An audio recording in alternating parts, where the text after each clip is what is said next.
Good morning! It is too windy to live out here today, and now it's too sunny as well. And I hope that tui starts singing. You can hear it flying. But I wanted to show you the garden before I go inside, because this is our last live for the year. Can you believe? So you can see it's been raining, and you know, I never really got to show you the rambling rose in full glory this year, because every time it opened with flowers, it rained or it blew and they all got sort of destroyed. But if I walk in here, this is the best piece. This one seems to have had the least disaster. Let me pull it round a little bit. Isn't it fabulous? Just imagine that covering the whole bush. So it's pretty glorious, and I'm glad I can show you some of it. And look at our little bright pink hydrangea in the corner. I only planted that a couple of years ago, and it's doing pretty well. Good morning, Andrew. You've managed to dig yourself out of your busy Christmas Eve. Oh no, it is Christmas Eve for you. You're on the same side of the date line as me. And look at this. These hydrangeas are so good. I have to show them off. So, you know, let's not miss these.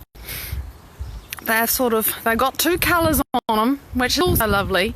And it's because, as you can see, this little one here is more pink like the one in the, and this bigger one here is blue, and it's all about the acidity or not of the soil.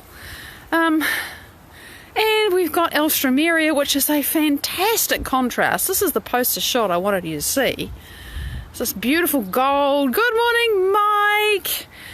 With the beautiful blue. There's nothing missing. And look up the back, we have the very first few purple hebe flowers coming out. Hello, Abby. Show you the hebe flowers up the back. Those little purple dots you can possibly see just above the tallest bamboo there is a purple flower. But the Wi-Fi broke off, so I won't do that. Good morning, Vanessa. It is gorgeous to see you. And Sang Marie, it's a happy day. Say hi to your family. From me. And look, this is Queen of the Blues. Isn't she glorious? They're these crazy bulbs that come up. I'm so pleased I can show you these, because I think quite often we miss them. And we've still got a few Japanese iris here. I need to deadhead the plant, but let's not miss the fact that there is a fresh flower here. Look at that. Still buds coming. I just haven't had time to deadhead them. So, yeah, now the Wi-Fi's going to behave. See, we have purple flowers here. And more there. Very tough New Zealand natives, these ones, and this is a rosemary plant, of course. So this is this corner of garden, which I really wanted you to see, because the hydrangeas paired up with the Alstroemeria are just beautiful. That's why I do. That's why I have them, because there's such a good combination. And look at how nice and healthy that ginkgo tree is looking. All right, what else can I show you before I go inside? I can show you the day. There is the day. It is pretty breezy up there. It's tempting to stay out, but it's windy and it's sort of noisy, and I don't want to have to deal with that. But I want you to see this. Look at this. This campanula goes bananas.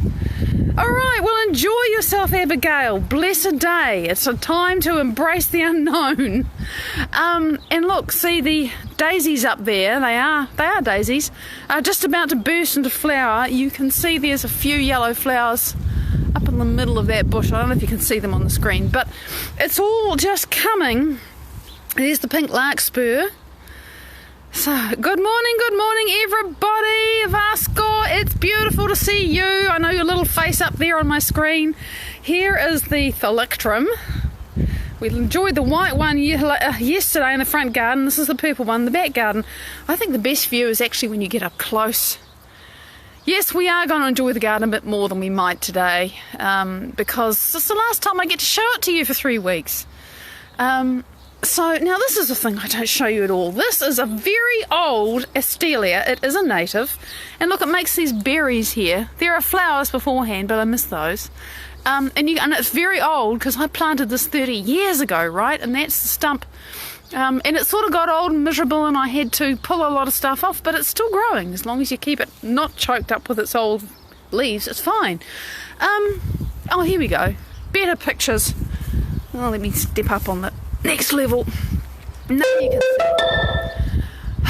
Sorry about that. That's my phone plan telling me it's renewed. Now you can see the flowers. They're not quite open, but you get the idea.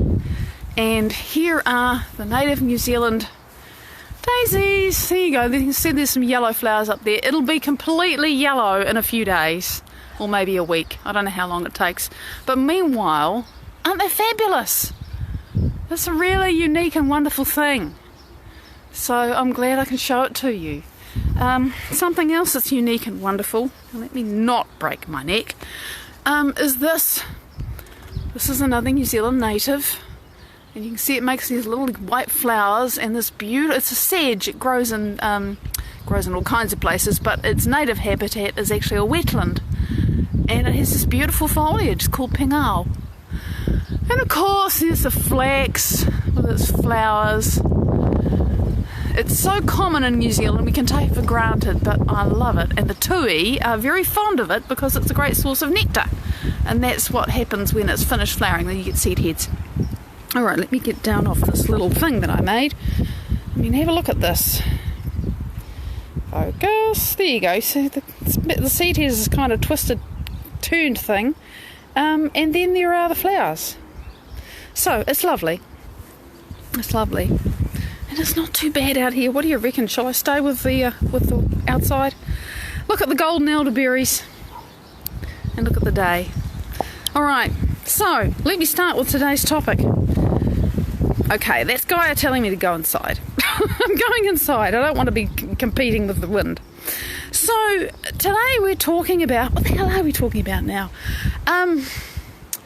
You see, I got so caught up in the garden. I'll give myself a break. I'll walk into the house and not try to multitask and remember everything.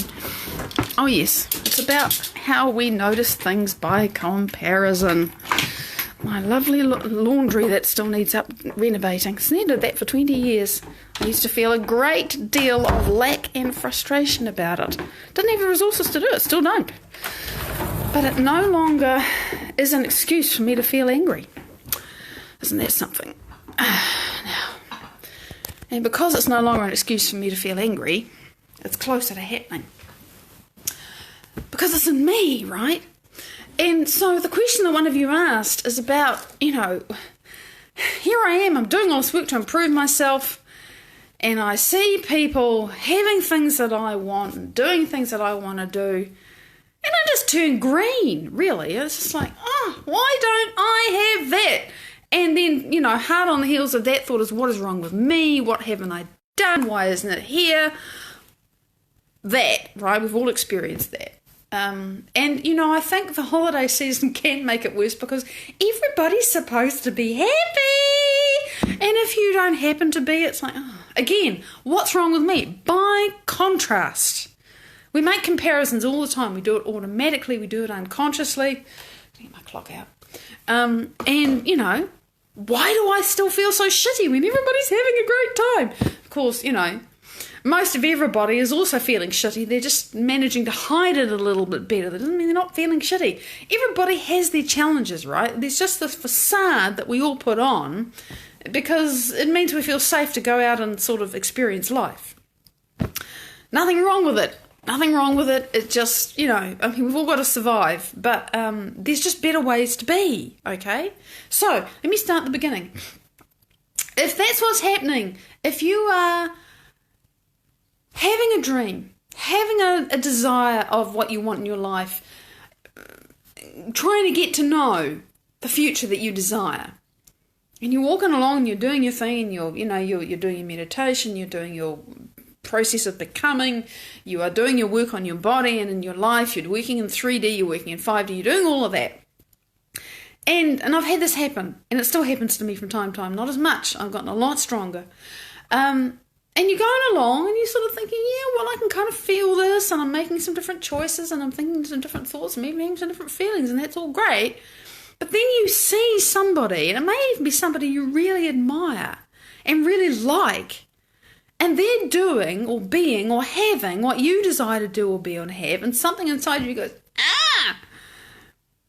And what's happened right there is that your brain, your wonderful brain, has looked at that thing which is kind of more real and more obvious and more in 3 dimensions, and it said, oh, yep, there's that. and it is instantaneously made an assessment of where you're at, and it's made an estimate, an anticipation, and it does this all that time because this is its job, about how long and how much time and how much effort it's going to take to get from where you are to where that person is, whatever it happens to be. It estimates immediately the gap between point of consciousness A, where I am, and point of consciousness B, where I desire to be. And if, 2 years ago, when I had that happen, which happened quite frequently, and I looked at my house, which I could easily spend $100,000 just to do it up. Jen, good morning. And I don't mean make it into $1 million palace. I mean just fix things that have needed doing for a very long time, like the laundry, right? I would just feel all this, because my brain was saying, well, you're not even earning enough money to break even. You have to draw on other resources that are gratefully and blessedly available to you just to survive.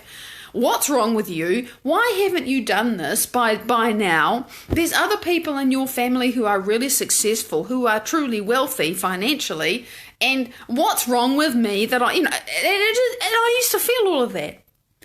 Because my brain, based entirely upon my past and what it knows I have available to me in my past experiences and my ability to succeed or fail at business and all that stuff, it's only using that information to extrapolate how long it's going to take me to get from where I am now to where my house is all fixed up and beautiful, and that's what it does. And of course, given what's in my head, given the experiences I've had, which have been wired together as memories in my brain, because that's what happens, that's what creates it, that's what creates the neural architecture of your brain, there is nothing in there except about what's got me to where I am now. And where I am now is not where I want to be. So the brain still, because, that's survival. If you nearly got eaten by the crocodile at the watering hole, it's good that you remember that. But then you remember that there's a crocodile at the watering hole and that you have to take a 2-hour route to go around that watering hole and go somewhere else, and that automatically gets figured into your every future calculation about how long it takes to get water and how much work it is.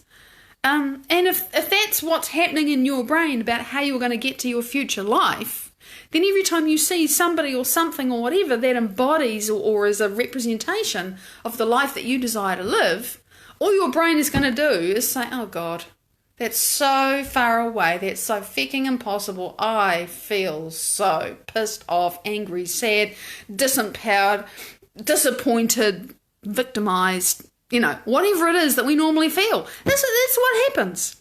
It is because, Joe Dispenza's words, I love them. It's so true. Your brain is an anticipation machine.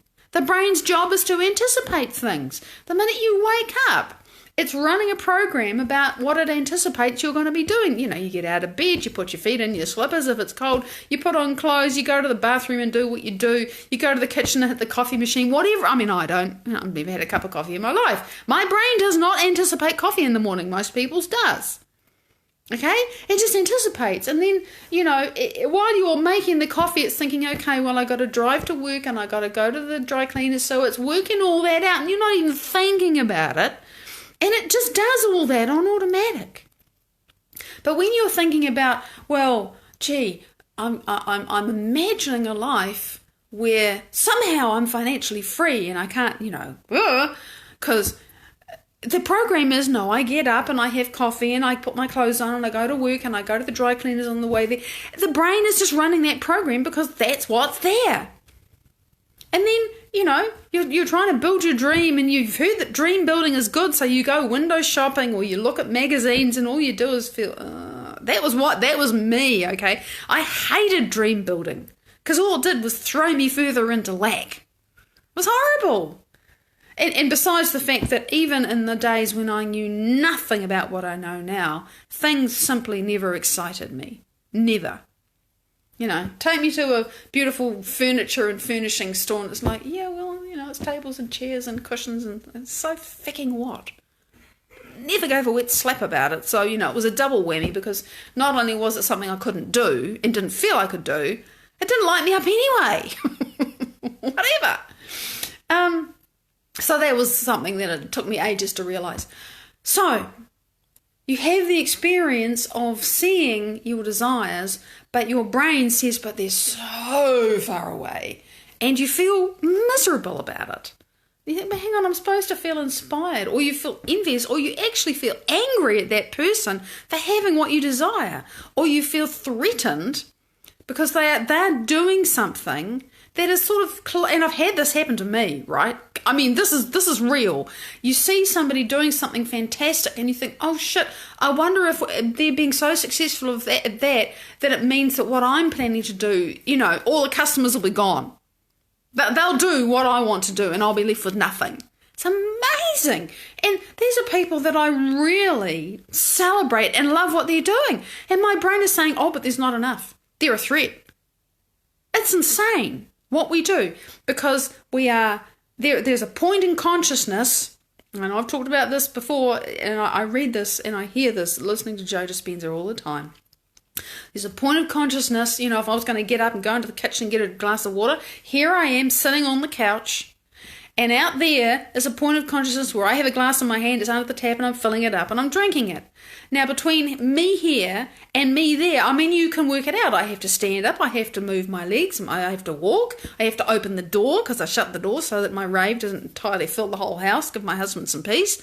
Then I have to, walk over the sink. Oh, actually, I have to stop and I have to get a mug out of the cupboard or a glass out of the cupboard. I have to put, turn on. My brain knows that. It's a program. And it can anticipate how I'm going to get from this point in consciousness to that point in consciousness of having had a drink.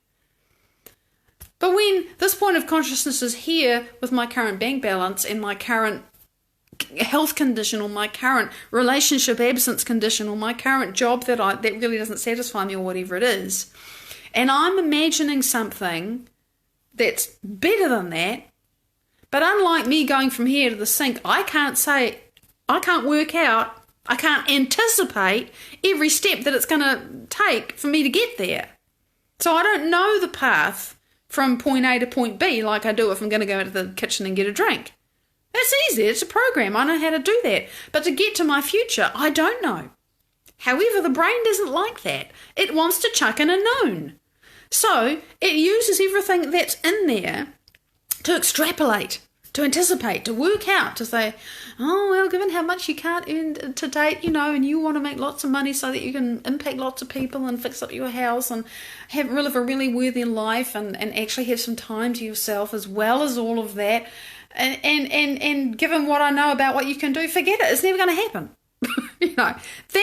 That's what my brain, based upon the past, will tell me if I let it.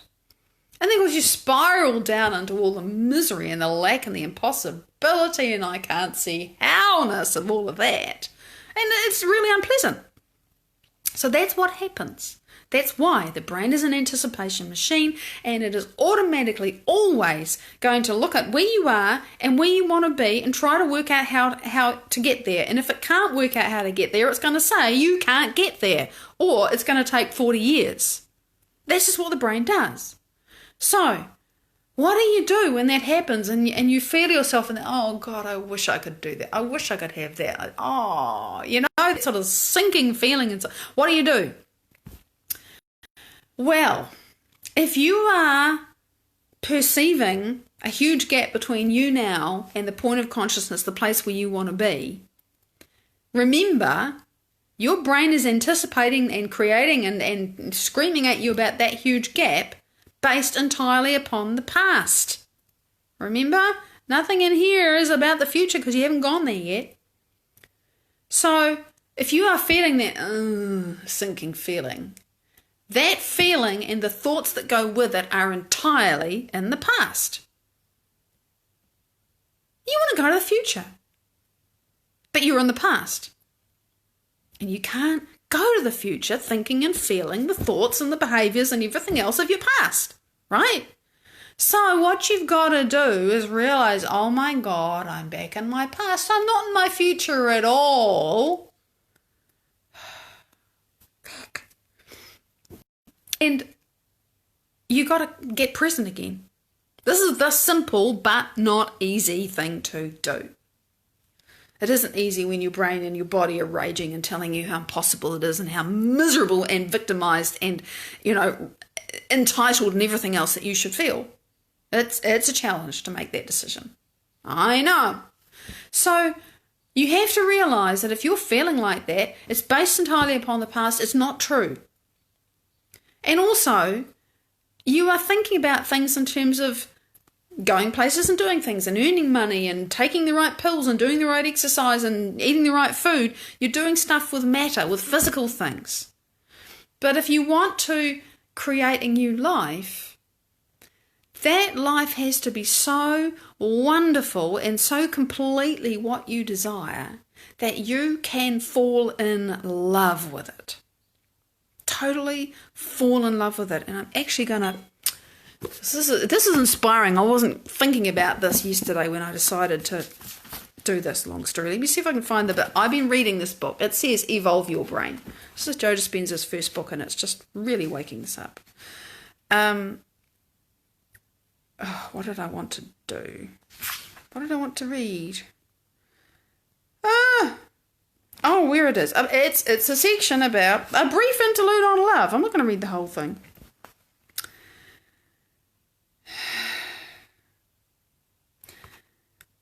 There it is.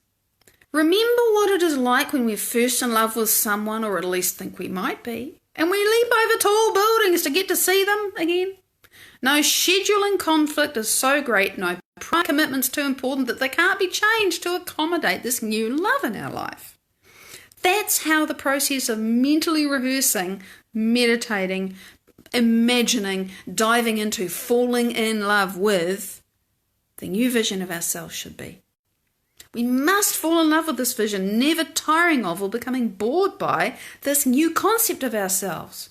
My future. It's amazing. We're all a work in progress. We should always feel that we want to be with our new concept and visit with it. Imagine this, your new life, like a new version of you, a future version of you that you get together with, have a conversation with them. Oh, what are you doing now? How is it? Imagine doing that. Connecting with your future self, having a conversation, being in love with that self. We must bond with, now hear this, we must bond with a pattern of thinking and feeling, of course, that repeatedly inspires, enlivens and heals us. Because remember, when you think new thoughts, you send new signals to your body, to your chemistry, to your cells. New thoughts, new feelings, new chemistry. You change your epigenetic expression. Andy, it's great to see you! Yay! So, we must bond with a pattern of thinking and feeling, my insertion, that repeatedly inspires, enlivens and heals us. After all, making new synaptic connections is a creative, joyful process. Who knew? It is. We love to learn things that interest us and delight us, huh? All animals in the wild are at their most playful and joyful during early development when they're forming new connections on a large scale. Why do you think people love play? New experiences. That's what falling in love with your future is starting to mean to me. I just read this yesterday and it's brought a whole new level of understanding about what I'm doing. I'm going to read you one more paragraph. And just like when we're first in love, when the object of our affection seems to be an idealized incarnation of all that is pure and true, that's the vision we want to create of our new self. After all, what would be the point of not striving for perfection? Why not reach for the stars? How are we going to be motivated to spend the hours necessary to sit and reflect and contemplate on anything less than an ideal, something that totally lights you up and inspires you? Why set a goal for ourselves that falls short of winning? As cliched as it sounds, I do believe that anything worth doing is worth doing well. It's like, oh my God, yeah, this vision of my future me, your vision of your future you, should be so captivating that you can sit and spend time with that version of yourself and fall in love with them. Fall in love with the person who's living your dreams. Kelly, it's great to see you. So I know I'm going over time, but it's the last live of the year, so I can do what I like. You know, I don't have to be somewhere at 9 o'clock today. So, you know, this is a great topic to finish on, because this is what we are doing. This is what we're about in this work. In the work that I'm doing, in the work of creating yourself, you got to fall in love with your future, because things are going to come along that chuck you back into your past. Oh my God, don't we all know that anybody who's getting together with family, unless you happen to have a really wonderful, amazing, happy family, and some people do, okay? I say that like I expect that most of us don't. I don't know what the proportion is. Some people have amazing family experiences. Some people don't.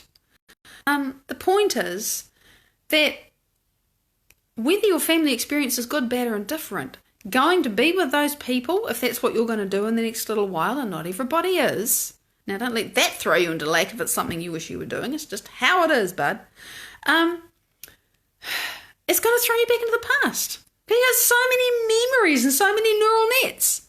If it's a good past, great. If it's a shitty past, you got to realise that you need to have a vision of who you're wanting to be, so that you can connect with and fall in love with. And, you know, if everything is intense, walk out of the house for 5 minutes, or, you know, go walk around the block, or whatever. Make an excuse. I don't care.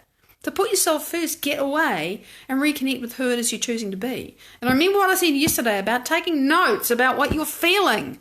You know, if you want to freak your family out, just have a little pad and just write down, I'm feeling intimidated. I'm enjoying this. You can say what you're enjoying, but, you know, don't go into the story about, you know, I'm feeling angry, I'm feeling criticised, whatever. Just notice the feelings and write them down. And if anybody says, what are you doing? It's like, oh, it's okay. It's just a little project that I'm doing. And when you go away, you have your work cut out for you.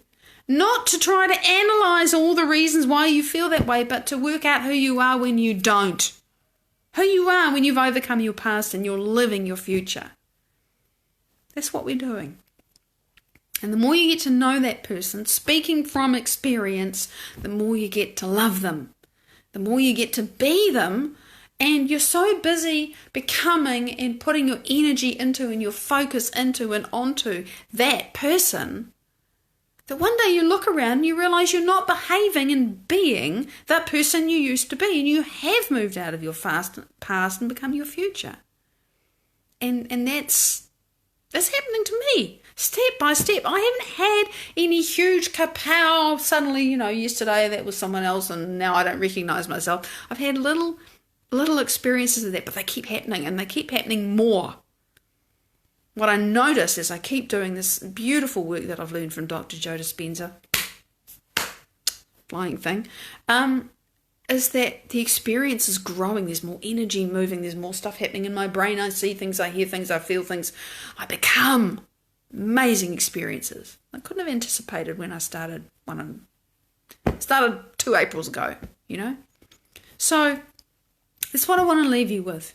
Yeah, I love the work that I've learned from Dr. Joe Dispenza. It is changing my life.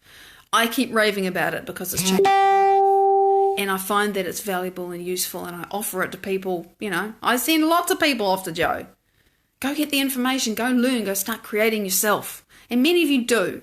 And I'm so grateful to share the journey with you. I know this is what I'm here to do. I'm here to do more, but this is where I've started. So for me, it's been an amazing year. For many, it's been very difficult. For me, I feel like I lived in a little glass house, fairyland, where it wasn't. And I'm very grateful for that, because I got to share from that space, and I know that was very valuable to many who were just, you know, knee-deep in it, and some of you still are. And I'm so proud of you all choosing yourselves, choosing who you're going to be and how it is. Oh, good for you, Kelly Bird. They've tested positive, they're going to be okay. Hold that as a truth too, you know?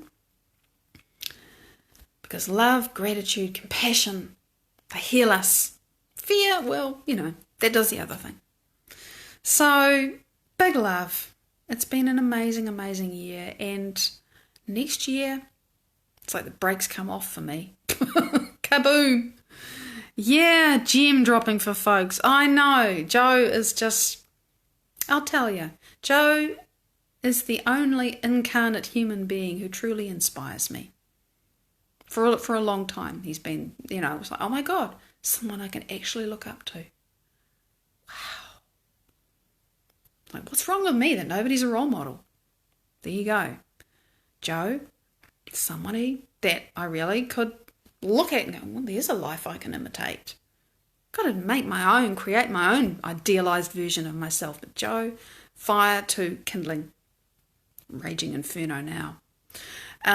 So I'm very grateful for what he's made available to me, and I'm very grateful I get to share it and illuminate it with you. And I love the questions you ask, and I love what we create together. And next year, I know there's going to be more. I don't know what shape it's going to take, but I know there's going to be more. Backwards and through me past the finish line. Oh, I'm so glad, Mike. As Jo says, sometimes you just need a little bump. And, yeah. And you'll get to pass it on. I know you do. I don't want to stop, but I know it's time. So much love from my heart to yours. Choose yourself. Create yourself. You can. You are. So you might as well make it somebody fantastic. Until next year, watch out for the resonant replays. I'll see you. Bye-bye.